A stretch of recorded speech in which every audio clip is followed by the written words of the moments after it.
রয়েছে তারা প্রত্যেকেই সাক্ষ্য দিছে যে ইমাম সাহেব এ কাজ করতে পারে না। বিশেষ করে আপনারা যেই ছবিটা দেখছেন, এই চাচা বলেছে ইমাম আর মুয়াজ্জিন হলো ফেরেশতার মতো মানুষ, এরা কখনো এ কাজ করতে পারে না। তাহলে চিন্তা করে দেখেন, এলাকার লোকজন যখন বললো যে এরা ফেরেশতার মতো মানুষ এ কাজ করতে পারে না, তারপরেও যদি ইমাম সাহেব মুয়াজ্জিনকে ধরে নিয়ে গিয়ে রিমান্ডে দিয়েছে, তার মানে আপনি কি মনে করেন না যে এর পিছনে বড় ধরনের ষড়যন্ত্র আছে? বিশেষ করে মক্তবে যে ইমাম সাহেব পড়ান, তিনিও কিন্তু চাচার নাম বলেছেন। মক্তবের ইমাম সাহেব বলেছেন যে ময়নাকে লেখাপড়া করায় আর কি, ময়নাকে সকালবেলা আর কি পড়ায়। উনি বলেছেন দেখেন যে যদি ইমাম সাহেবের কাজ করে থাকে মুয়াজ্জিন, তাহলে তাদেরকে ফাঁসি দেওয়া হোক। যদি ময়নার চাচার কথা উনি একবার উল্লেখ করেছেন যে যদি এলাকার বখাটে ছেলে পেরে করে, যদি ময়নার চাচাও করে থাকে, তাহলে তাকে ধরে নিয়ে যাওয়া হোক। তাহলে চিন্তা, এত লোকগুলো ময়নার চাচার সম্বন্ধে কথা বলতেছে, ময়নার মায়ের সম্পর্কে কথা বলতেছে, এলাকার বখাটের ছেলেপেলে কথা বলতেছে, তাদের বিরুদ্ধে কিন্তু কেউ কথা বলতেছে না। শুধু বলতেছে এই যে ইমাম সাহেবকে যে ধরে নিয়ে গেল, নিয়ে যে 5 দিনের রিমান্ডে দিছে, তাহলে আপনারা কি মনে করেন না যে ইমাম সাহেব নিরপরাধ ব্যক্তিকে ফাঁসানো হচ্ছে? এর পিছনে বড় ষড়যন্ত্র আছে। নতুবা চিন্তা করে দেখেন, ইমাম সাহেব যদি ধরেই নিলাম ইমাম সাহেব এই 2 নম্বরই কাজ করছে, অর্থাৎ ময়নাকে বাজে কাজ করে মেরে ফেলছে, তাহলে চিন্তা করে দেখেন তো, ইমাম সাহেব যদি বাজে কাজ করে থাকে, তাহলে নিশ্চয়ই উনি মসজিদের 2য় তলায় এই লাশগুলো রাখবেন না, ঝুলিয়ে রাখবেন না।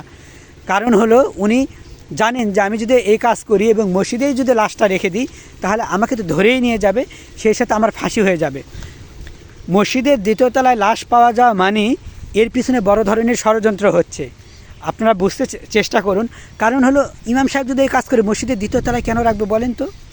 আবার 2য় তলায় রেখে নিজে আবার খবর দিবে, এমন কাজ নয়। ইমাম সাহেবরা, মুয়াজ্জিন যারা রয়েছেন, এরা পরকালে বিশ্বাসী, এরা আল্লাহ তাআলাকে ভয় করে। এরা জানে যদি আমি কোনো মানুষকে হত্যা করি, যদি কোনো মানুষের সাথে খারাপ কাজ করি, তাহলে আল্লাহ তাআলার কাছে আমার কাঠগড়ায় কাঠগড়ায় উঠতে হবে। এই জন্য ইমাম সাহেব এই কাজ করবে না, এটা আমি বুঝি।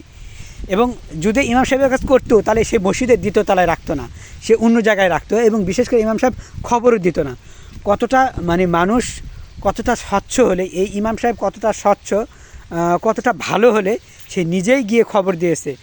আমার আশ্চর্য বিষয় লাগলো যে মানুষ যখন বখাটে ছেলেদের কথা বলছে, ময়নার চাচার কথা বলতেছে, তখন কিন্তু এই পুলিশগুলা তাদেরকে তো ধরে নিয়ে গেল না, নিয়ে যে রিমান্ডে দিল না। অথচ ইমাম সাহেব যে খবর দিয়েছে, যে নির্দোষ, যার ব্যাপারে প্রতিটা এলাকার লোক স্টেটমেন্ট দিয়েছে যে না, ইমাম সাহেব কখনো এই কাজ করতে পারে না, এটা একটা ষড়যন্ত্র চলছে, ইমামকে ফাঁসানো হচ্ছে।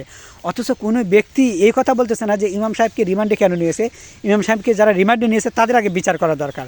কারণ হলো এরা শুধু ইমাম সাহেব আর মুয়াজ্জিনকেই ধরে নিয়ে গেল, আর কাউকে পেল না। তাহলে এলাকার লোকজন যে পরকীয়ার কথা, ময়নার মা এবং তার চাচা যে পরকীয়া করে, এই কথা কিন্তু উঠে আসছে। তার চাচার যে চোখে পানি নাই, এটাও আমরা দেখেছি। জানি না আসলে কে, শুধু এই কথাই বলবো যে মূল অপরাধী যারা, তারা ধরা পড়ুক।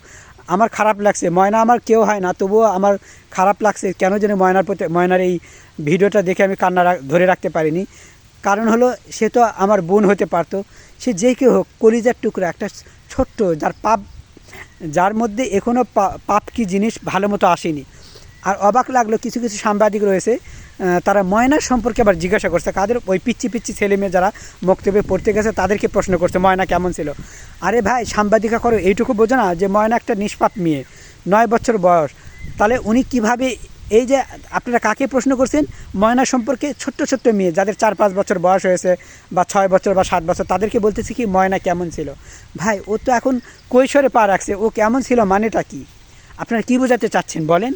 যেই সাংবাদিকরা ময়না সম্পর্কে জিজ্ঞাসা করছে ময়না কেমন ছিল, এই কথা প্রশ্ন করাই তো একটা অবান্তর। কারণ হলো ময়না তো একটা ছোট্ট মেয়ে, এই সম্পর্কে প্রশ্ন করা অবান্তর নয়। আবার ছোট্ট কাকে প্রশ্ন করছেন? বড়দের প্রশ্ন করলে একটা মানা যায় যে ময়না কেমন ছিল। প্রশ্ন করছেন কাকে? ছোট্ট বাচ্চা মক্তবে পড়ে, সে ভালো মতো কথাই বলতে পারছে না। ময়না কেমন ছিল, ময়না তো আর ফিরে আসবে না, এরকম টাইপের। তাই বলছি, ময়না কেমন ছিল এই প্রশ্ন আপনি বড়দের করবেন, বড়রা উত্তর দেবে। ওই ছোট বাচ্চাদের তো প্রশ্ন করার কোনো মানে হয় না। আমি এতটুকু মনে করি ইমাম মুয়াজ্জিনদেরকে ফাঁসানো হয়েছে, বড়সড় একটা ষড়যন্ত্র চলছে। বুঝতে পারছেন? আপনারা কি বুঝতে পারছেন না? নতুবা মানুষ এত কিছু, কেউ ইমাম সাহেবের বিরুদ্ধে একটা স্টেটমেন্ট দেয়নি যে ইমাম এ কাজ করছে। এলাকার প্রতিটা লোক বলছে ইমাম মুয়াজ্জিন এই কাজ করেনি, বিশেষ করে মুরব্বী বলেছে ওনারা ফেরেশতার মতো মানুষ, ওনারা এই কাজ করতেই পারেন না, কেউ মানতে নারাজ যে ইমাম সাহেব মুয়াজ্জিন এই কাজ করছে।